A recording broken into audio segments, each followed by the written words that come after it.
Hello, welcome to another macro video. We've got some fun new macros today in two areas. One is checking URLs in a document to see if you're going to get any errors, if 404 page not found or website not found, whatever, and some stuff about using FRedit in different ways. So let's get started. On the URL side, first a macro which will go through and list all of the URLs in the document, including in the notes, and it gives you an alphabetic list of them. I'll demonstrate these in a minute. So then there's a one which goes through the document, it goes through the main text of the document, looking at all the URLs, looking to see if there are any 404 errors or website not found, whatever, and it reports the errors as comments.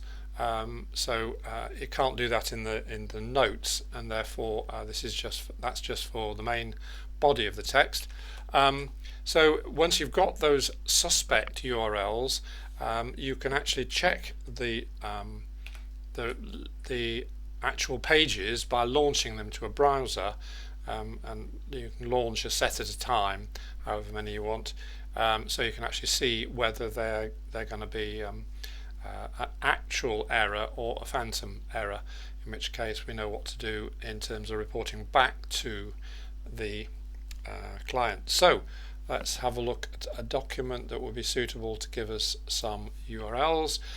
So the first thing we can do is to list them all. So that's URL lister.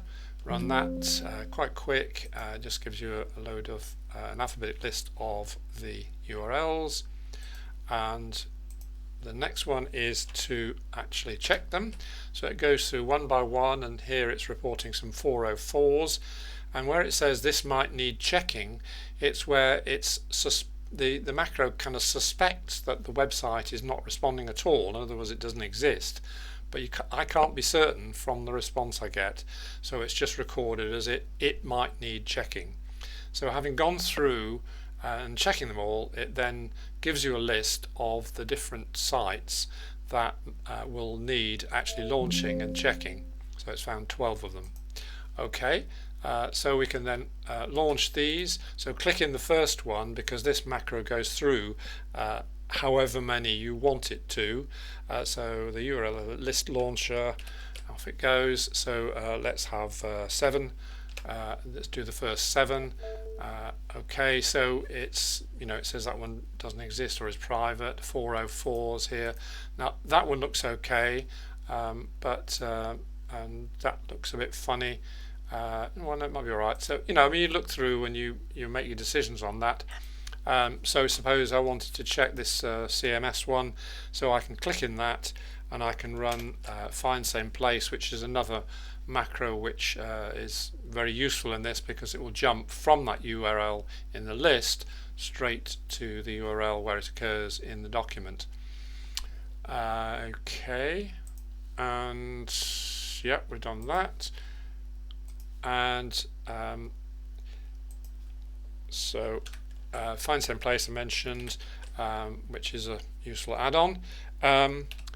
And as I said, because the reports are in comments, it can't do it in the notes.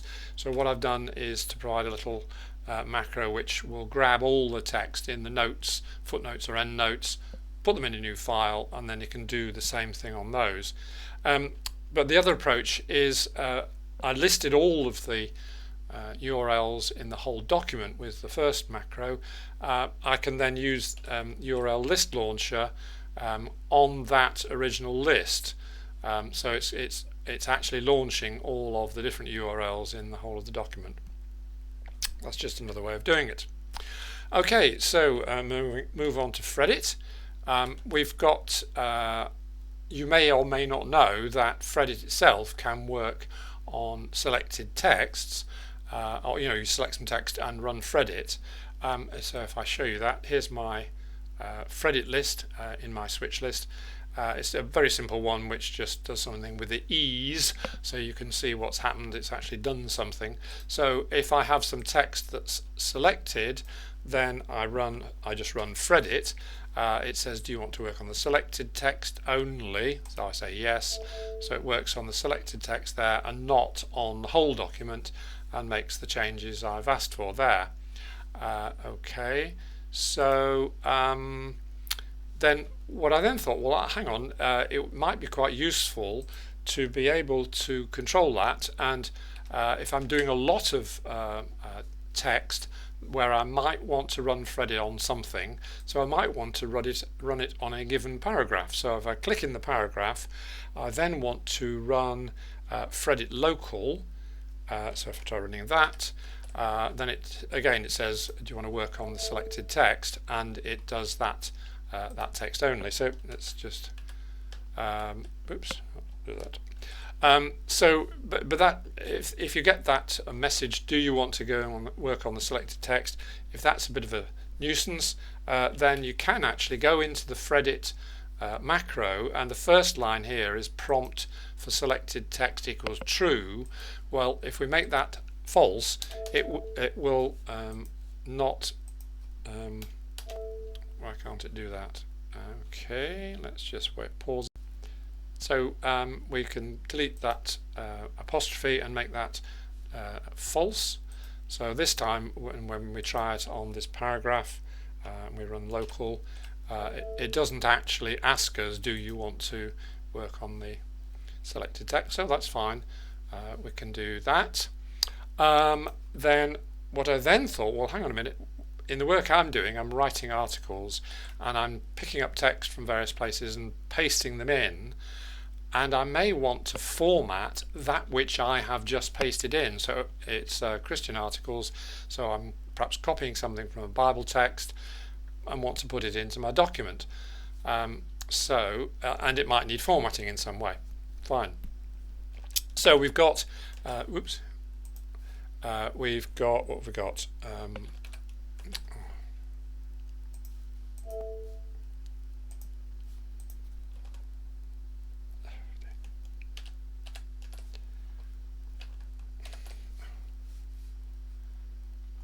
Get there in the end. Sorry about this. Right, okay, so we're down here somewhere. So I've got paste and FRedit. So it's going to do two things. It's going to paste in the text that I've copied, and then it's going to apply FRedit to that new text. So I'll do it within this document. It's a bit just messing about really. So if I copy some text there, I can paste it somewhere and run FRedit on it at the same time. So that's paste and FRedit. Okay, so it's pasted the text in and it's done the FRedit on it. So I just undo, that's undoing the FRedit, and that's undoing the paste. So you can see it's two steps: paste it in, then run FRedit. Then I thought, well, okay, it might be useful to paste it in as pure text and not bring in the formatting from the original text. So let's just